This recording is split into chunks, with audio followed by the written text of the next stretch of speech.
Fala,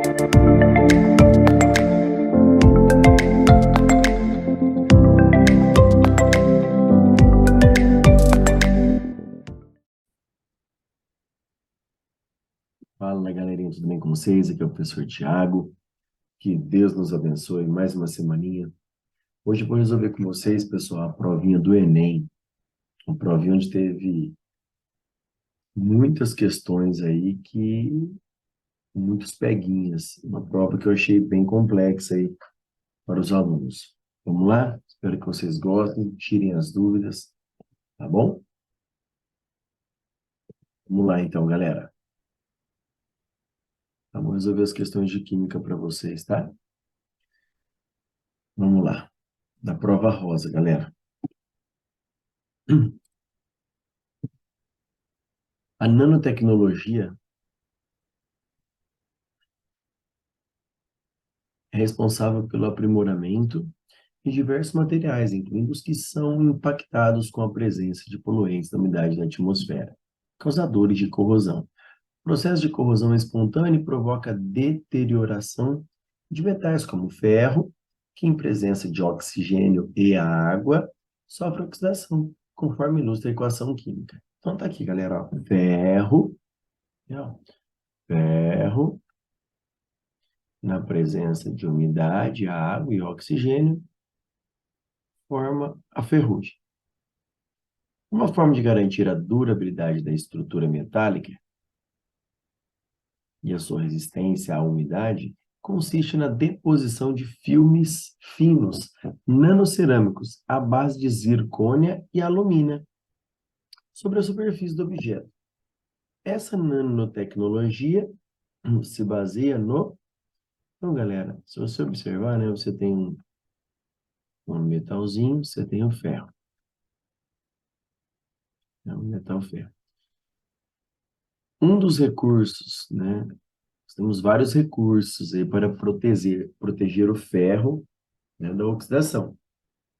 Um dos que muitos alunos colocaram foi metal de sacrifício. Mas, galera, presta atenção. Quando você usa um metal de sacrifício, por exemplo, vou fazer uma cobertura, uma eletrodeposição aqui de zinco, certo? Dou um banho nesse ferro, faço uma eletrodeposição com zinco. Bom, o que acontece, galera? O zinco, ele funcionaria como metal de sacrifício. Tá? Por quê? Porque ele tem um potencial de oxidação maior que o ferro. Então, com o passar do tempo, o que vai acontecer? O zinco zero, que é sólido, que é o metal que eu usei como ánodo de sacrifício, ele vai sofrer oxidação e vai proteger o ferro. Isso é um metal de sacrifício. Então, quando você usa um metal de sacrifício, olha que interessante. Você tem que ter um metal com NOx zero. No caso do zinco, zinco metálico sozinho, puro, metal zinco. Combinado a nada, só o metal. Para quê? Para ele poder sofrer a oxidação. No caso, ali, galera, vou pegar um exemplo aqui para vocês que ele usou. Foi, por exemplo, a alumina, Al2O3. Gente, Al2O3, o alumínio, que é o 3 que escorregou, olha o NOx do alumínio. Ele já tem NOx mais 3. Então, não vai adiantar. Por quê? Porque o metal de sacrifício ele tem que ter NOx zero, para ele poder se oxidar com o tempo. Se eu colocar o Al2O3 ali, o que vai acontecer? O alumínio já tem NOx mais 3, não tem como o alumínio oxidar. Entenderam? Então, ali, essa película aí serve com qual objetivo? Então, olha lá, você tem uma camadinha de ferro e a gente usa, ele fala um filme fino, como se fosse uma película, ó. Ele usa uma películazinha aqui de revestimento, né? De Al2O3 e zircônia, que é o ZrO2. Bom, então no caso aqui, o alumínio já está no NOx mais 3, então não tem como ele oxidar. Então, ele não vai funcionar como metal de sacrifício. Então, o que que serve essa película? Simplesmente para impedir o contato do ferro com a umidade e o oxigênio que está no ar. Beleza? Então, esse filme aí que ele fala, né? Esse filme nanocerâmico, ele é como se fosse uma tinta que protege, só não vai deixar o ferro exposto à umidade. É a mesma coisa que o arcão que a gente usa em portão, às vezes o portão de ferro, a gente passa o arcão, depois, né?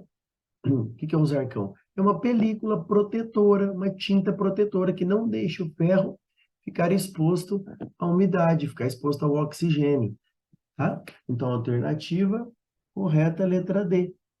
Essa película funciona como um efeito de barreira que impede o contato do metal, que é o ferro, né, com o agente oxidante, que é o oxigênio que está no ar. Beleza? Belezinha, galera? Espero que vocês tenham entendido essa questão. Mas, ó, fiquem tranquilos. Muita gente, se você errou essa questão, fique tranquilo, porque a maioria dos alunos erraram essa questão. Eu achei que foi uma questão muito peguinha, muito chata. Tá bom? Vamos lá. Uma questãozinha relativamente tranquila, galera. Questão 96. Tá?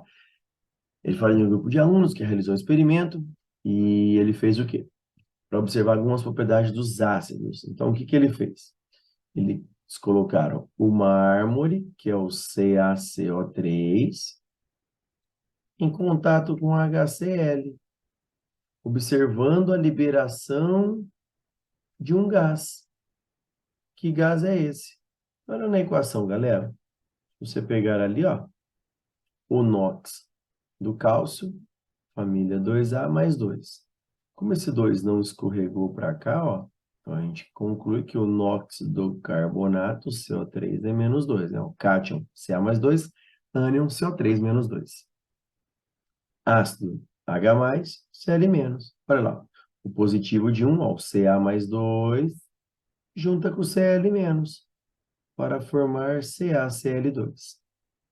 Mais CO3 menos 2 com H mais, ó, quando você junta ó, H mais com CO3 menos 2, cruza as carguinhas, vai formar H2CO3, que é o ácido carbônico. Lembra? A gente fala muito isso em aula.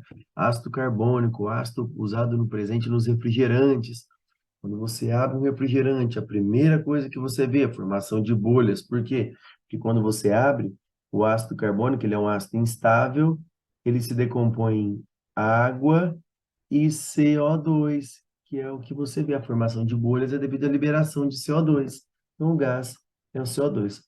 Nem estou preocupado aqui nessa equaçãozinha com o balanceamento, tá? Mas na equação de cima ali eu deixei ela montadinha, se alguém tem dúvida, com os números do balanceamento, equação balanceada. Beleza? Então, uma questãozinha bem tranquilinha. Belezinha, galera? Vamos lá, próxima questão. Uma questão relativamente tranquila também, gente, de radiação, de radioatividade. Vamos lá. O elemento iodo tem função biológica. Bom, ele está falando do iodo, galera. Ó, vamos pegar o que interessa aqui, ó. O decaimento de uma massa de 12 microgramas do isótopo de iodo 131 foi monitorado por 14 dias, conforme o quadro. Então, olha aí, galerinha. Tempo. 0, 2, 4, 5, 6, 8 e 14. À medida que o tempo vai passando, óbvio, a quantidade de iodo em microgramas vai diminuindo, porque o elemento vai emitindo, né, partículas, radiações, então a massa dele vai diminuindo com o passar do tempo. Então tinha 12, caiu para 10,1, 8,5, 7,8, 7,2, 6 e 3,6. Bom, o que a gente pode observar já de cara na tabela? O tempo de meia-vida. O que é o tempo de meia-vida? É o período necessário para que essa amostra radioativa se reduza à metade da sua quantidade inicial. Então, se você observar aqui, ó, a massa inicial era 12. O tempo de meia-vida é o tempo que vai passar para que essa amostra se reduza pela metade. Então, eu vou comparar de 12 para 6. Ó, quanto tempo demorou para essa massa 12 cair pela metade 6? O tempo necessário foi de 8 dias. Ou seja, a meia-vida do iodo é de 8 dias, galera. Então, o aluno tinha que ter essa percepção. Tempo, saber olhar o tempo de meia-vida na tabelinha, beleza? Bom, pergunta. Após o período de 40 dias, ele quer saber a massa de iodo. Bom, então a massa inicial foi de 12 microgramas. Bom, se o tempo de meia-vida é 8, e ele quer saber num tempo total de 40, então se eu pegar o tempo total, 40, e dividir pelo tempo de meia-vida, que são 8 dias, então eu sei que vão ser necessárias 5 meias-vidas, ou 5 períodos de meia-vida. Então, a gente tinha 12 microgramas, vão passar 8 dias, nós vamos ter a metade, 6. Passando mais 8 dias, a metade, 3. Mais 8 dias, a metade, 1,5.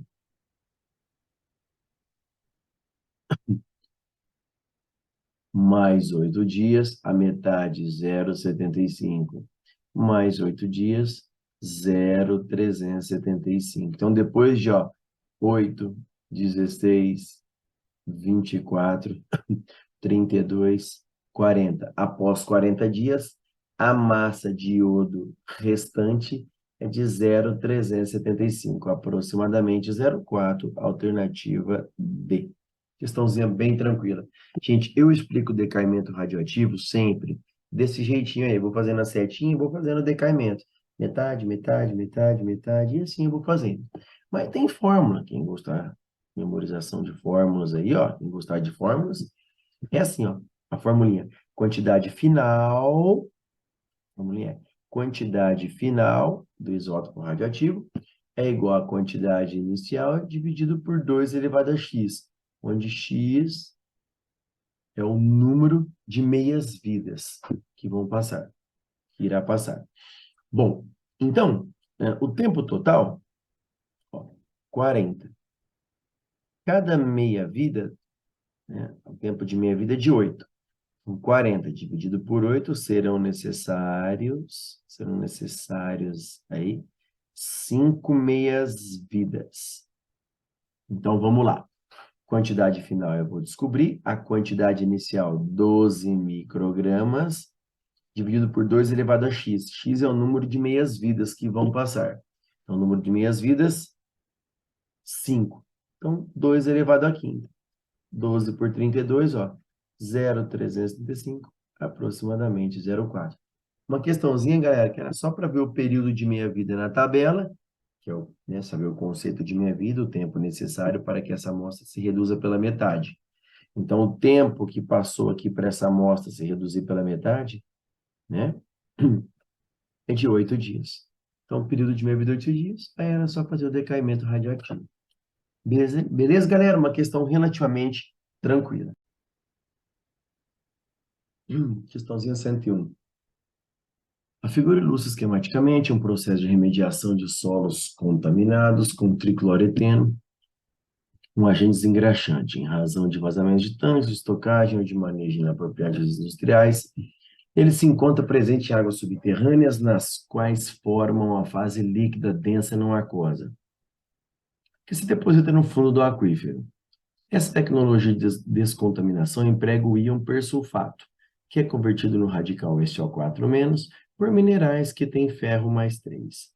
O esquema representa, de forma simplificada, o mecanismo de ação química sobre o TCE, que é o tricloreteno, e a formação dos produtos de degradação.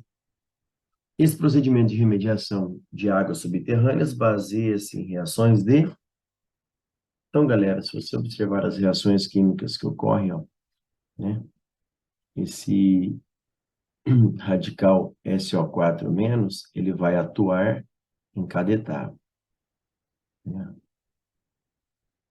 Bom, e aí o que vai acontecer? Se você analisar aqui, vamos lembrar da escala de eletronegatividade, galera, que eu coloquei aqui, Vou colocar aqui melhor, Fom, cloro, brisque, pH. Nem precisava disso tudo, galera, mas só para vocês ficarem cientes, ó. Se você analisar o primeiro composto, esse daqui, ó, tá vendo? Esse aqui que eu estou circulando, que é o TCE, certo? Aqui tem carbono, carbono. E o que acontece? Esse carbono aqui, ó, que eu circulei, ele faz 3 ligações, então ele tem um Hzinho. Então, eu reproduzi aqui, ó. Coloquei. E coloquei o NOx, os 2 carboninhos. Ó, esse primeiro carbono que eu estou circulando aqui, tá? Ele é, ó, menos eletronegativo que o cloro. O cloro é mais eletronegativo. Então, nessa ligação, o cloro ganha elétron, fica com NOx menos 1. O carbono que perde, mais 1. Nessa ligação de carbono com o cloro de baixo, o cloro é mais eletronegativo, ganha o elétron, fica menos 1. O carbono perde, mais 1. Então, o NOx desse primeiro carboninho aí, vou apagar aqui agora, o NOx desse primeiro carboninho aqui que eu circulei é mais 2. O outro carbono, olha lá, a ligação carbono com cloro, o cloro é mais eletronegativo, então fica com NOx menos 1, porque ganha um elétron. O carbono perde, fica mais 1. Depois tem a ligação, galerinha, carbono e hidrogênio aqui, ó. O carbono é mais eletronegativo que o hidrogênio. Então, o carbono ganha o elétron. Então, ele fica com NOx menos 1, o hidrogênio fica com NOx mais 1. Então, olha o carbono. Menos 1 com mais 1, o NOx desse carbono é 0. Eu coloquei ali embaixo, ó. Esse carboninho aqui, NOx 0. Beleza? Olha o que aconteceu. Vamos analisar os 2 carbonos. O que aconteceu? A dupla que tinha, olha lá, ó, a dupla que estava aqui, galera, no primeiro composto, ó, ela não existe mais no segundo. E o que aconteceu? No segundo composto entrou um dupla OH. Então, está incorporando oxigênio na molécula, vai mudar o NOx do carbono. Então, você já sabe que tem variação de NOx do carbono, é uma reação de óxido e redução. Beleza? Mas eu coloquei para vocês analisarem. Olha lá, ó. Ó, olha esse carbono no segundo composto que eu estou fazendo a seta, ó, esse composto. Olha o primeiro carbono. O cloro ganha aqui, fica menos 1. O carbono perde mais 1. Embaixo, o cloro ganha, mais eletronegativo, menos 1. O carbono perde mais 1. Agora, nessa ligação carbono-hidrogênio, o carbono é mais eletronegativo, então ele ganha. Então, ele fica com NOx menos 1, hidrogênio mais 1. Então, ó, olha o NOx do carboninho. Mais 1, menos 1. Então, dá um total de, você somar mais 1 com menos 1, se anula. O NOx do carbono é mais 1. Esse NOx desse carboninho aqui, ó. Mais 1. Já o outro carbono, ele perde, ó, o oxigênio é mais eletronegativo, então o oxigênio ganha 2 elétrons, menos 2, o carbono perde mais 2. Nessa ligação carbono com o O é mais eletronegativo, ganha de novo do carbono, fica com NOx menos 1, o carbono perde um elétron, mais 1. Mais 1 com mais 2, o NOx desse segundo carbono, olha lá, galerinha, mais 3. Então, olha lá o NOx, ó. Antes o carbono tinha NOx mais 2 e 0, agora é mais 1 e mais 3, então teve variação de NOx. Beleza? Se você pegar o próximo composto aqui, ó, esse carboninho, NOx mais 3, o outro NOx mais 3. Né? Então, aqui, ó, NOx foi de mais 1 para mais 3. Esse carboninho aqui permaneceu nessa etapa, né? Mais 3 e mais 3. Mas esse daqui, ó, foi de mais 1 para mais 3. Desse composto de baixo aqui, galera, para esse daqui que está ali em cima, o que acontece? Ó, desse para esse. O que aconteceu? Olha lá, olha o carboninho aqui, ó. Ligação com o O ganha 2 elétrons, porque são 2 ligações, menos 2. O carbono perde mais 2. Beleza? A ligação C com o O ganha elétron, menos 1, o carbono perde mais 1. Agora, C com H, o carbono ganha, porque é mais eletronegativo. Então, ele vai ficar com menos 1, hidrogênio mais 1. Ó, mais 1 com menos 1 cancela, o NOx do carbono é mais 2. E ali em cima, o O do lado direito é menos 2, 2 vezes menos 2, menos 4. Para a soma dar zero numa molécula, o carbono tem que ter NOx mais 4. Então, olha o carboninho, sofreu várias alterações de NOx. Mais 2, 0, foi para mais 1, mais 3, depois mais 2, depois mais 4. Então, se teve variações de NOx, é uma reação de oxirredução. Beleza, galerinha? Uma questãozinha aí, um pouco difícil. Tá bom? Vamos lá, próxima questão. Questão 104, galera. Os riscos apresentados pelos produtos dependem de suas propriedades e da reatividade quando em contato com outras substâncias. Para prevenir os riscos devido à natureza química dos produtos, devemos conhecer a lista de substâncias incompatíveis e de uso cotidiano em fábricas, hospitais e laboratórios, a fim de observar cuidados na estocagem, manipulação e descarte. O quadro elenca algumas dessas incompatibilidades, que podem levar à ocorrência de acidentes, ou seja, não são compatíveis, pode dar explosão, reações muito reativas.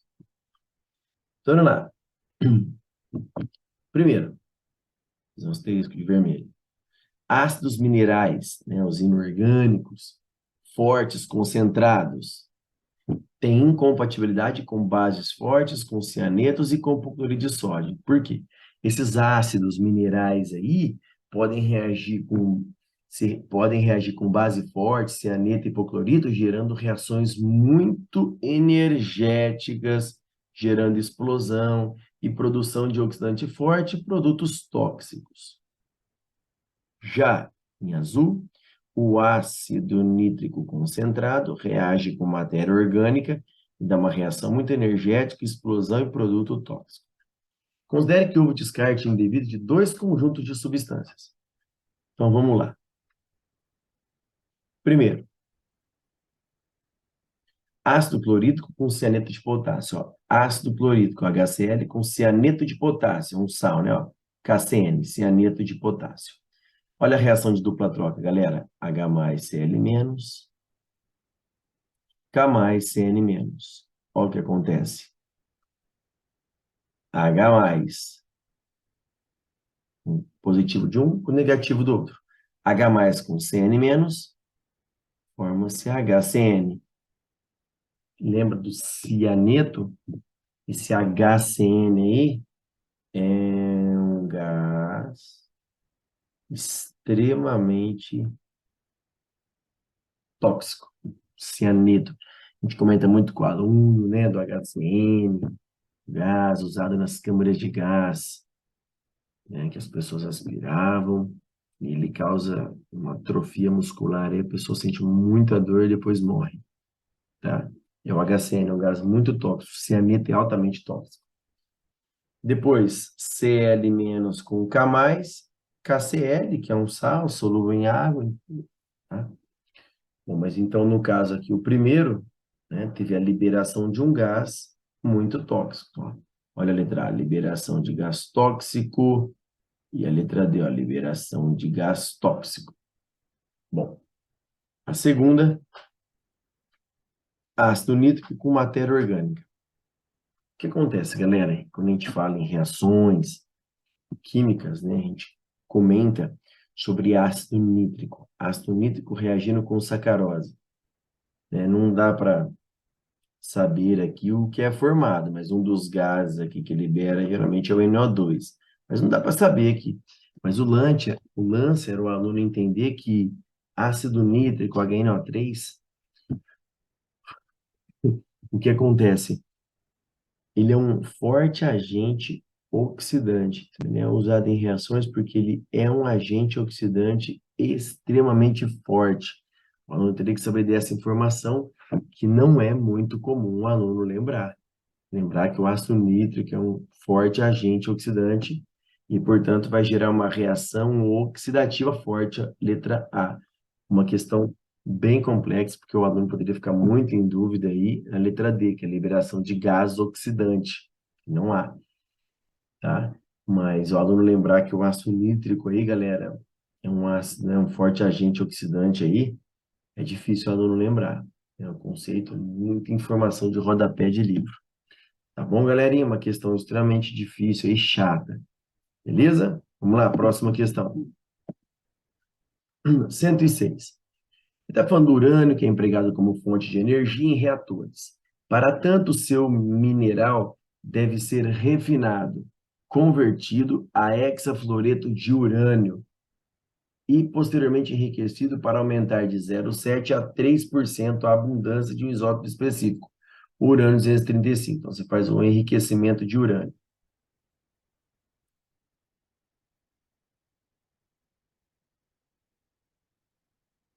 Então, vamos lá. Opa.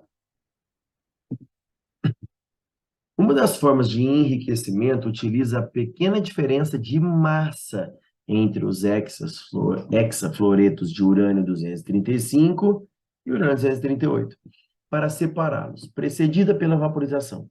Esses vapores devem efundir repetidamente, milhares de vezes, através de barreiras porosas, formadas por telas com grande número de pequenos orifícios.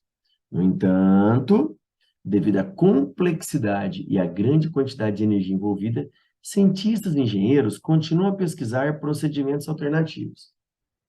Considerando a diferença de massa mencionada entre os dois isótopos, diferença de massa, que tipo de procedimento? Então, você tem hexafluoreto de urânio, massa 235, e hexafluoretos de urânio 238. Então, hexafluoreto, 6 fluors aí, né? O F6, o F6. Mas um usou urânio 235, outro tem urânio 238. Que tipo de procedimento alternativo ao da efusão pode ser empregado? Bom, se ele falou que é separada pela pequena diferença de massa, então um urânio tem massa 235, um tem massa 238. Se eles possuem, Peguinha estava aqui, ó, pequena diferença de massa. Se o aluno enxergasse isso, ó, se os urânios têm diferentes massas, automaticamente eles vão ter diferentes o quê? Densidades. Se eles têm diferentes densidades, uma forma de você separá-los é usando uma centrífuga. Virar em alta velocidade, para que assim o mais denso, que é o urânio 238, consiga para baixo se separando. Tá? Então, o lance aqui, diferentes massas, então eles possuem diferentes densidades. Para separar coisas com densidades diferentes, centrifugação. Beleza, galerinha? Tranquilo? Vamos lá. Questão 111, uma questão muito difícil, moçada. Muito complexa mesmo. Ele fala que o etanol é o combustível produzido a partir da fermentação da sacarose, presente no caldo de cana-de-açúcar. Um dos fatores que afeta a produção desse álcool é o grau de deterioração da sacarose, que se inicia após o corte, por causa da ação de micro-organismos. Foram analisadas 5 amostras de diferentes tipos de cana-de-açúcar, e cada uma recebeu um código de identificação. No quadro são apresentados os dados de concentração de sacarose e de micro-organismos presentes nessas amostras. Então, olha lá. Vou pegar aqui de vermelho para vocês, galera. Ó, ele deu as amostras de cana-de-açúcar, né? RB 72, 84, 92, SP 79, SP 80. Olha a concentração inicial de sacarose em cada uma, 13, 18, 16, 14, 17. E a concentração de micro-organismos em miligrama por litro, né? Que é miligrama vezes litro a menos 1. Pretende-se escolher o tipo de cana-de-açúcar que conterá o maior teor de sacarose, após sacarose 10 horas após o corte. Então, quando corta, o que que ele falou lá, ó? Quando você corta, após o corte, por causa da ação desses micro-organismos aqui, ó, o que acontece?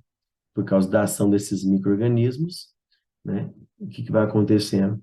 A sacarose vai se deteriorando, vai diminuindo a sua concentração na cana depois do corte. por causa dos micro-organismos. Considere que existe uma redução de aproximadamente 50% da concentração de sacarose nesse tempo, para cada 1 miligrama por litro de micro-organismos. Qual tipo de cana deve ser escolhido? Então, vamos lá. Galera, vamos entender. Você entendeu de vermelho, de azul, verde, roxo, amarelo? É tudo igual. Então, o que eu fiz no RB 72? Vamos lá. O que o exercício falou? Que para cada 1 miligrama por litro, né, de concentração de micro-organismos, provoca uma redução de 50% da concentração. Então, 1 miligrama reduz em 50% a sacarose. Mas o primeiro combustível, né, a primeira amostra, tem uma concentração de micro-organismo de 0,7. Então, 0,7 miligrama por litro vai ocasionar uma redução de X%. Ó. 1 miligrama por litro, 50% de redução. 0,7 vai reduzir em X. Então, vai ser X igual a 35% de redução de sacarose. Redução. Se vai reduzir em 35%, o que interessa para mim é o que sobra, porque o que reduziu já foi deteriorado, já foi embora. O que me interessa é o que permanece. Então, se houve uma redução de 35%, restam 65% de sacarose. Então esse primeiro combustível, essa primeira amostra, tem 65% de sacarose. Bom, olha lá. Essa primeira amostra, ela tem uma concentração inicial de 13. Mas, após a deterioração, vão restar 65% do que tinha inicialmente. Então, vou calcular 65% de 13, que é o que tinha no início. Então, isso vai dar uma concentração de 8,45 gramas por litro. Aí, galera, eu vou fazer a mesma coisa para o 5. Olha lá. Em azul. Ele falou no texto que 1 miligrama por litro de micro-organismos faz com que ocorra uma redução de 50% de sacarose. Mas o RB84, galera, olha lá, ele tem uma concentração de micro-organismos 0,8. Então, uma concentração de 0,8 vai ocasionar uma redução de quantos por cento? X, que deu 40. Redução de 40. Então, vão restar de sacarose 60%. Qual era a concentração inicial no RB84 de sacarose? Era 18, inicialmente. Mas vão restar, depois de ser deteriorada, vão restar 60%. Então, 60% de 18. Vão restar 10,8. E aí, galera, eu fiz o mesmo raciocínio para os outros três. Então, o de vermelho, qual é o melhor combustível? Aquele que tem uma quantidade, o quê, galera? Aquele que tem uma quantidade maior, né, de sacarose. Concentração maior. Quanto mais sacarose, melhor, né? Então, vamos lá. Vou pegar de verde. Olha o primeiro de vermelho. A concentração final de sacarose foi 8,45. No de azul, a concentração final foi 10,8. No de verde, a concentração de sacarose foi 11,2. No de roxo foi 10,5. E no amarelo, 9,35. Então, qual tipo de cana deve ser escolhida? Aquela que tem uma concentração maior de sacarose, que é a verde, 11,2, que corresponde ao RB 92, alternativa C. Uma questão muito complexa, galera, entender esse lance da redução que o micro-organismo ocasiona aí. Questão muito difícil, muito mesmo. Vamos lá? Próxima questão. 115. Uma questão bem tranquila, galera. Essa daqui foi tranquila assim. Desde que o aluno sacou a jogada do cara aí.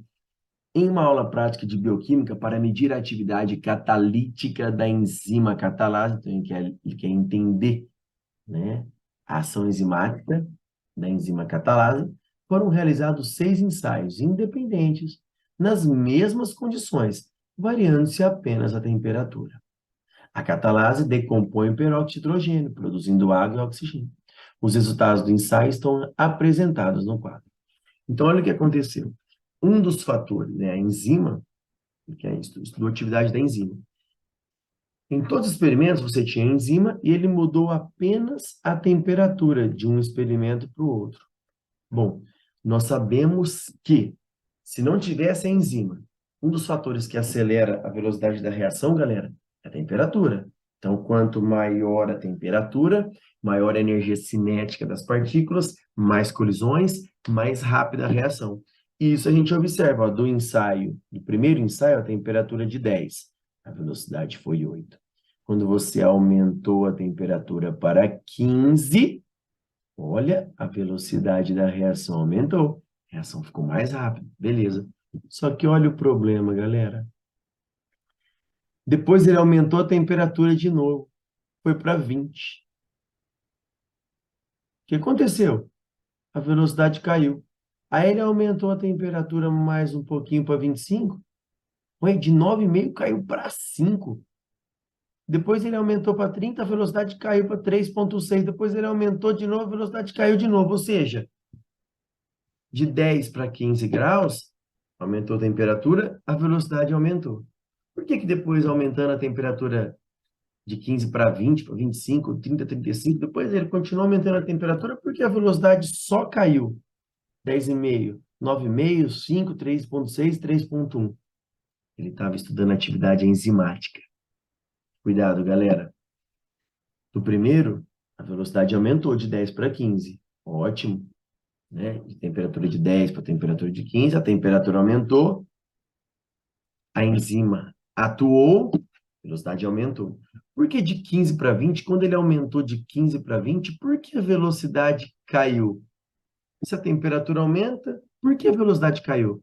Porque a enzima, que é o catalisador, já não está funcionando mais, porque estavam estudando nesse experimento a atividade enzimática.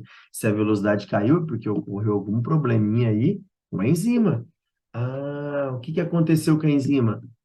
Bom, quando você aumenta muito a temperatura, o que acontece? Nem precisa aumentar muito, né? Mas de 15 para 20, uma diferença de 5 graus, você fez o quê? Você modificou a estrutura tridimensional da enzima. Em outras palavras, você desnaturou. Desnaturando a enzima, o que acontece? Ela não vai ter atividade enzimática mais. Ela não vai funcionar, ela não vai atuar. E a velocidade da reação, ela cai. Então, os diferentes resultados do ensaio justifica-se pela modificação da estrutura tridimensional da enzima, ou seja, ocorreu uma, né, de 15 para 20 graus, 20, 25, você desnaturou a enzima, ela passou a não funcionar, não ter atividade mais, você desnaturou ela, a velocidade caiu. É a mesma coisa que acontece no nosso corpo. Muitas enzimas, o que acontece? Elas atuam numa temperatura de 36. Se aumentar essa temperatura, 37, 37,5, 38, você desnatura as enzimas, as enzimas não funcionam. O que acontece com as reações, as reações, né, que ocorrem no nosso organismo? O metabolismo diminui muito a velocidade. Por quê? Porque as enzimas foram desnaturadas pelo aumento de temperatura do corpo. Tá bom, galera? Uma questãozinha bem legal aí, bem bolada. Vamos lá. Uma questãozinha extremamente tranquila, galera. Durante o ano de 2020, impulsionado pela necessidade de respostas rápidas e eficientes para desinfectar ambientes de possíveis contaminações com SARS-CoV-2, causador da Covid-19, diversas alternativas foram buscadas para os procedimentos de descontaminação de materiais ambientes. Entre elas, o uso de ozônio em meio aquoso como agente sanitizante para pulverização em humanos e equipamentos de proteção em câmaras ou túneis. Higienização de automóveis e de ambientes fechados e descontaminação de trajes. No entanto, pouca atenção foi dada à toxicidade do ozônio, à formação de subprodutos, ao nível de concentração segura e às precauções necessárias. O grande risco envolvido no emprego indiscriminado dessa substância, qual? O ozônio,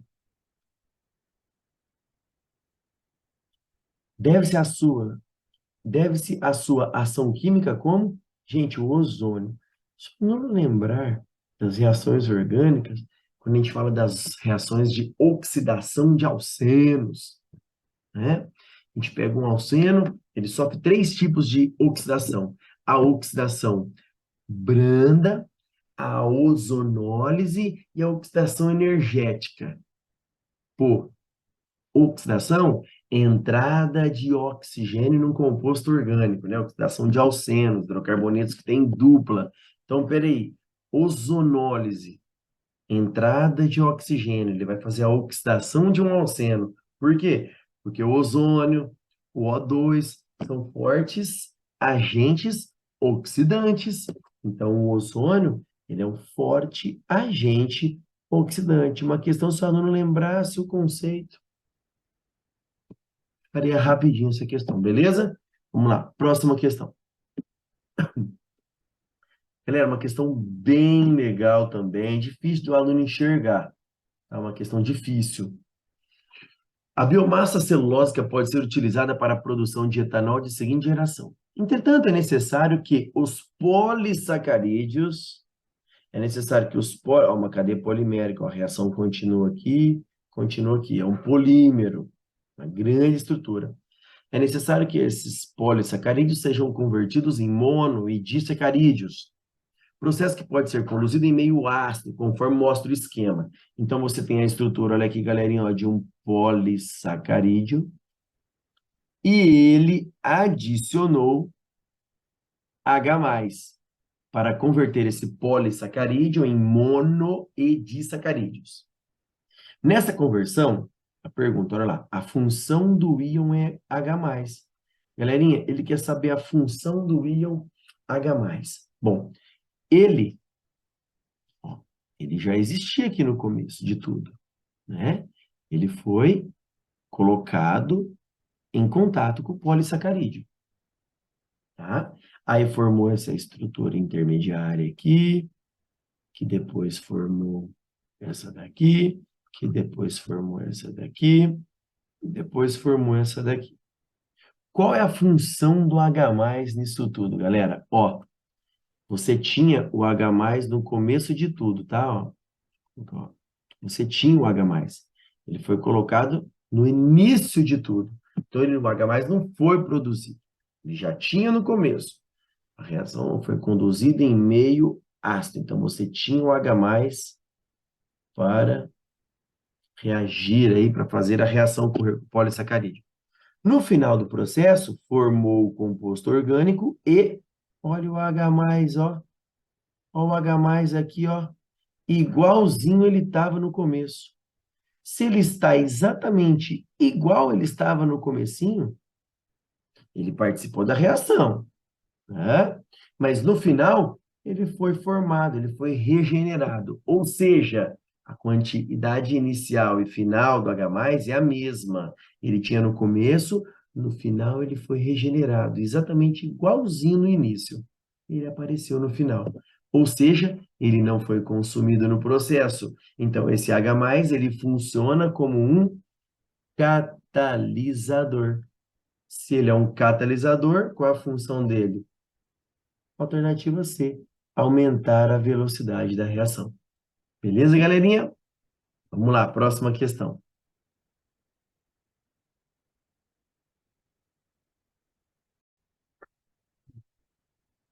Questão 122.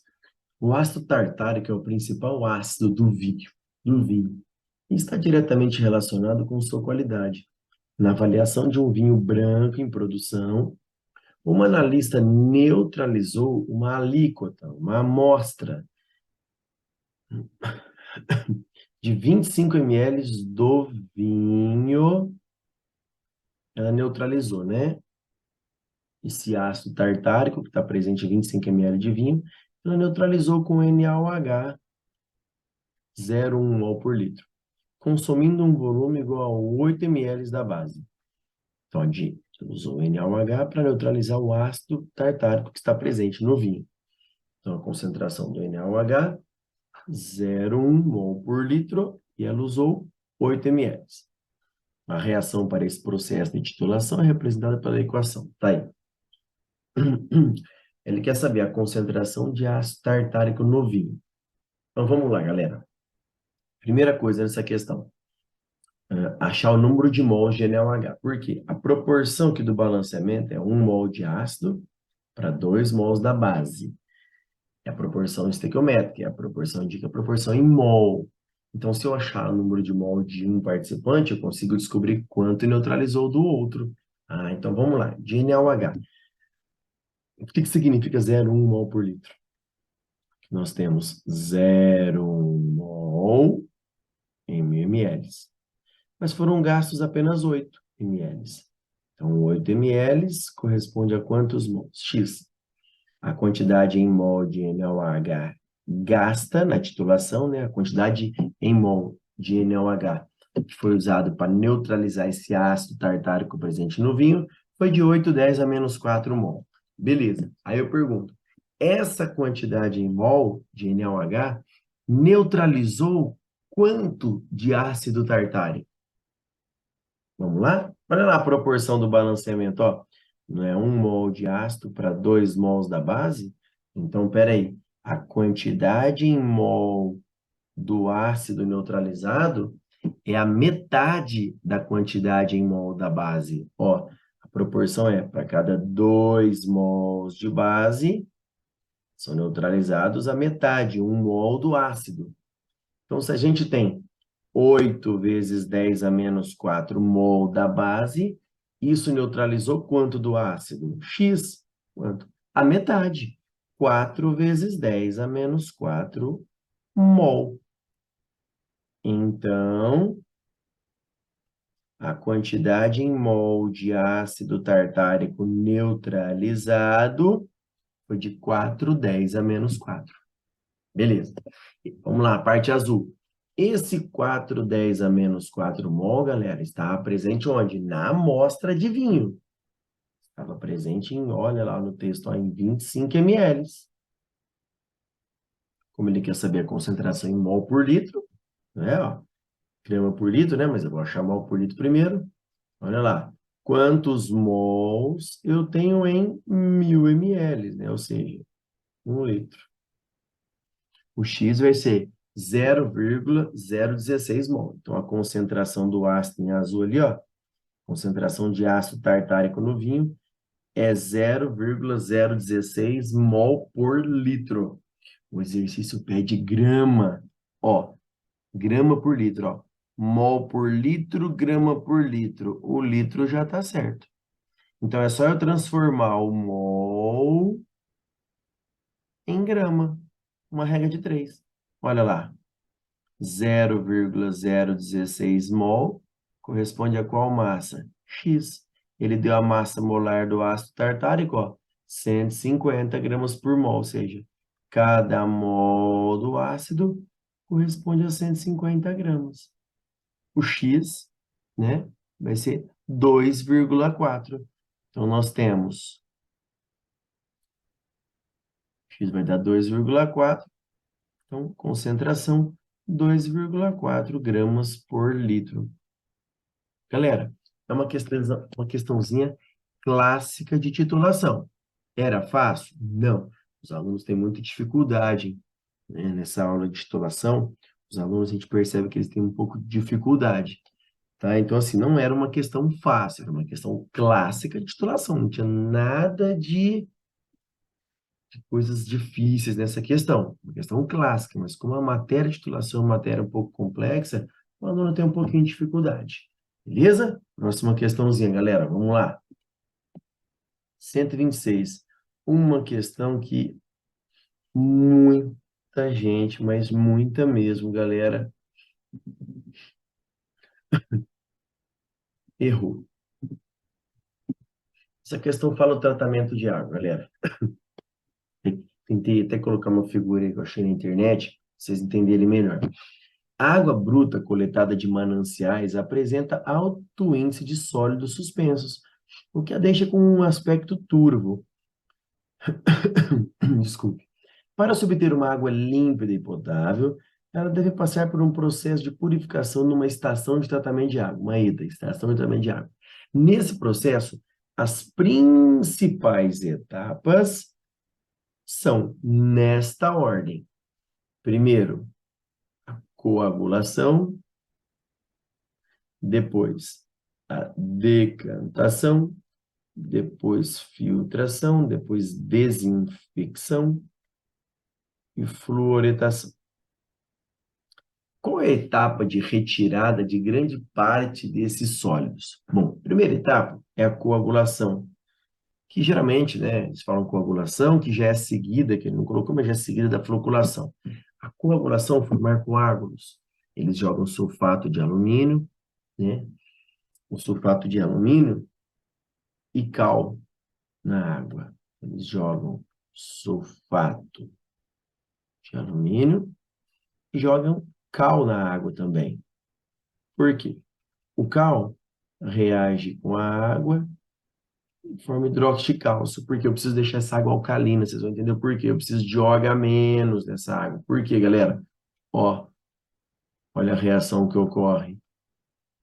O alumínio mais 3 reage com OH- para formar, ó, hidróxido de alumínio.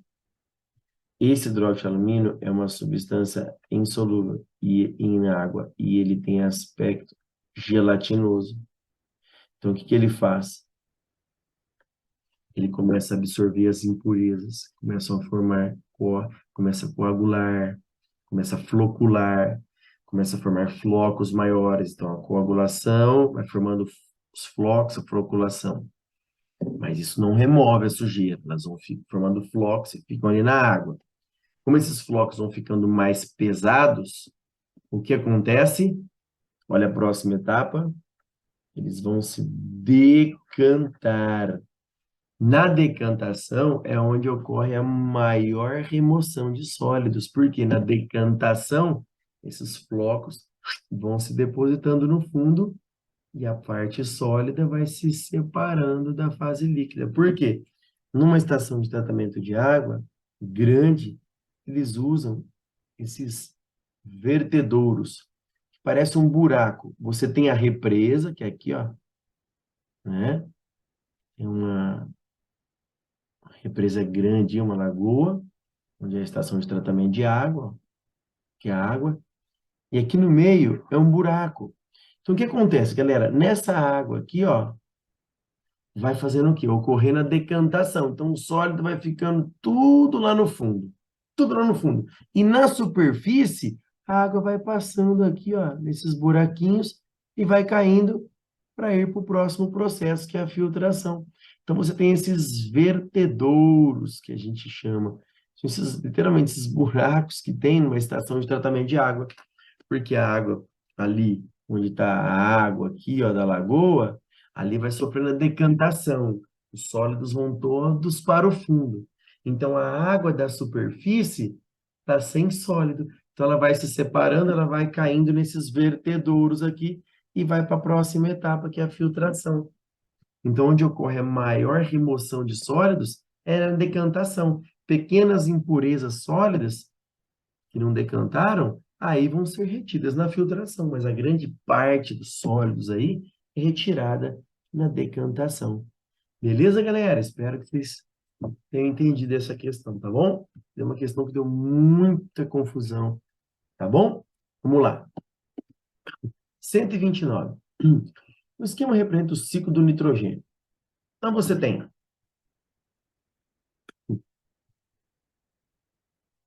bactérias fixadoras de N2 nos nódulos de raízes de leguminosas. Então, você tem a fixação de nitrogênio no solo, de N2. Depois, bactérias fixadoras de N2 no solo.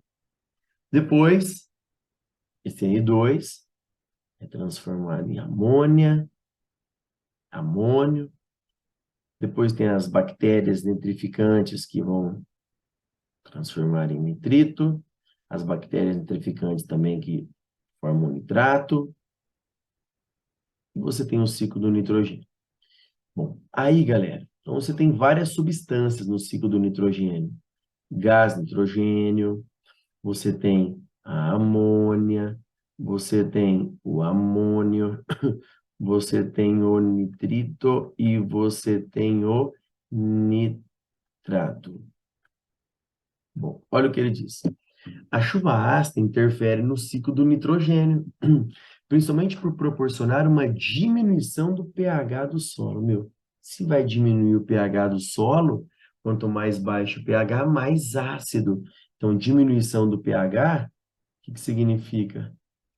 Que nós vamos ter um solo ácido. Se o solo fica ácido, o que nós vamos ter em excesso ali disponível? Alta concentração de H+. Tá. Em solo de menor pH, será favorecida a formação de... Então, esse solo ele vai estar rico em H+. Qual é a espécie aí que tem afinidade pelo H+, que consegue captar esse H+?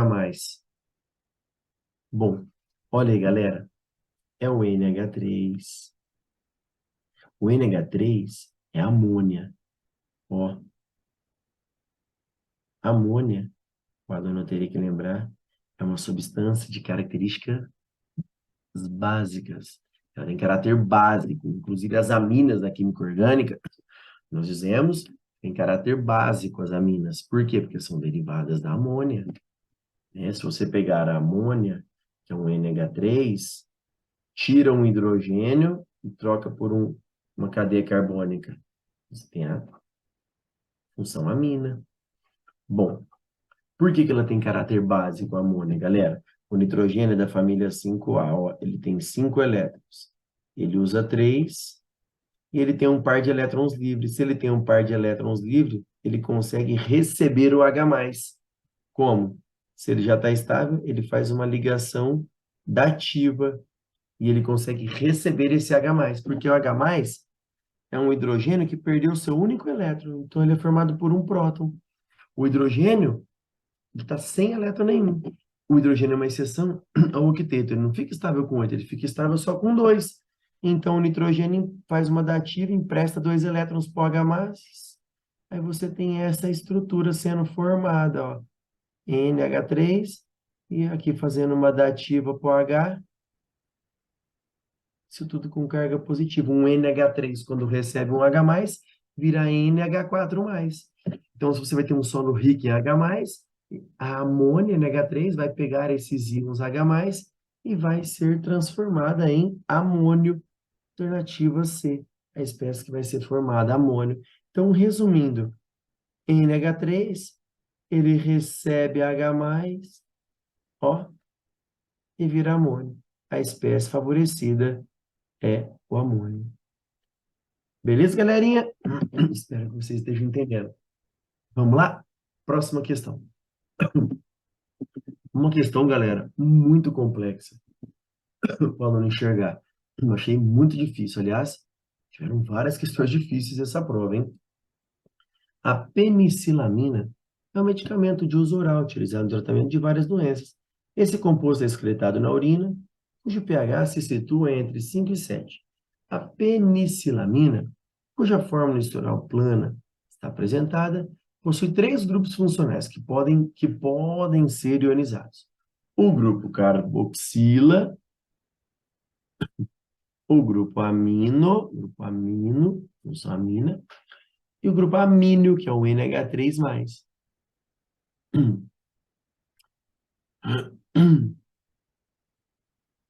Desculpa. Grupo carboxila, grupo amino, que é o NH2, que pode ser convertido em amino. Então, grupo amina NH2, que ele pode ser convertido em amínio, que é o NH3+. E tem um grupo tiol, que é o SH. E ele deu pKa. É o mesmo raciocínio, gente. Por quê? pH não é menos log da concentração de H+. Para você calcular o pKa, mesmo raciocínio, menos log do Ka.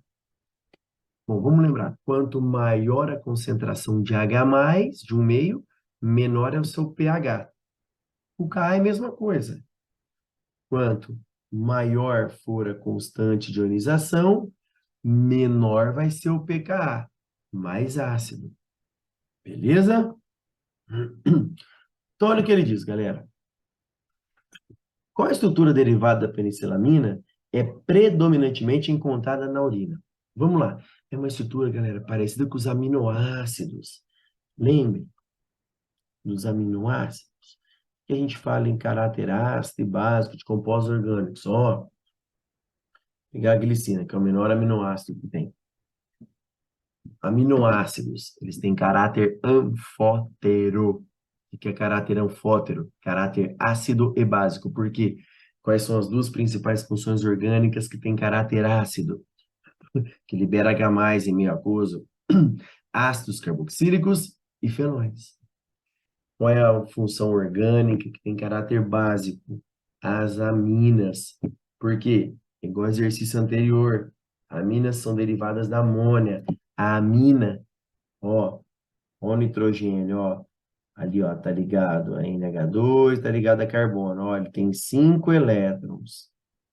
Ele compartilha 3, sobra 2 elétrons. Então, se sobra 2 elétrons, ele consegue fazer uma dativa para um H+ que entra ali. Por isso que o NH2, ele fala que é convertido em NH3+, porque recebe um H+. Substâncias que conseguem receber H+, têm características básicas, porque ele consegue neutralizar ácidos. Ácido libera H+, a amina consegue receber o H+, neutraliza o ácido. Uma coisa que neutraliza ácido, caráter básico. Então, caráter anfótero, os aminoácidos. Caráter ácido e básico. Não precisava nem observar muito, mas ó, olha o grupo carboxila. pKa, galera, igual a 1,8. pKa bem baixinho. Pensa como se fosse um pH bem baixinho. Características ácidas. Então, o que que ela faz? O grupo carboxila vai ionizar, vai perder esse H+. Perdendo esse H+, o grupo carboxila vai ficar C dupla O, O-. Para onde que vai esse H+, galera? Quem é que recebe o H+? Quem recebe o H+? O grupo amina. Então o grupo amina, que vai liberar o H+, e esse H+ vem para o grupo amina. Esse NH2 que recebe o H+, se transforma em NH3+. Então, a espécie que predomina, olha lá, primeira alternativa, COO-, beleza, mas aqui não tem NH3+. A segunda tem COOH, não, tem que ionizar, tem que perder, já elimina a letra B, já elimina a letra D, que está COOH, já elimina a letra E, que tem C duplo OH, aí ficamos apenas com a alternativa C, olha lá, COO- e NH3+. Então, caráter anfótero. Beleza, galera? Espero que vocês tenham entendido. Vamos lá? Próxima questão. E uma questão bem facinha aí que muita gente deve ter acertado. De modo geral, a palavra aromático invoca associações agradáveis, né? Aromas, como o cheiro de café fresco ou de um pão doce de canela. Associações similares ocorreram no passado da história da química orgânica, quando os compostos ditos aromáticos apresentavam um odor agradável e foram isolados de óleos naturais. À medida que as estruturas desses compostos eram elucidadas, foi-se descobrindo que vários deles continham uma unidade estrutural específica. Os compostos aromáticos que continham essa unidade estrutural tornaram-se parte de uma grande família, muito mais com base em suas estruturas eletrônicas do que nos seus cheiros, como as substâncias a seguir. Então, ele falou que as substâncias a seguir são todas aromáticas. Qual é a característica estrutural dessa família de compostos? Qual é a característica dos anéis aromáticos? Característica geral, tem exceções, mas não vou entrar em detalhes aqui. Ó, 6 carboninhos com 3 ligações duplas alternadas, né? Sofrendo uma ressonância. Então, pode estar ou assim, ou assim. Olha lá, todos eles têm em comum, ó, o anel aromático, que nós chamamos também de anel benzênico, né? Essas 3 duplas ligações alternadas, essa ressonância, a gente demonstra assim. É o chamado anel benzeno, que tem o benzeno, o anel benzênico. Alternativa C. Galera, espero que vocês tenham gostado. Valeu. Até a próxima, se Deus quiser.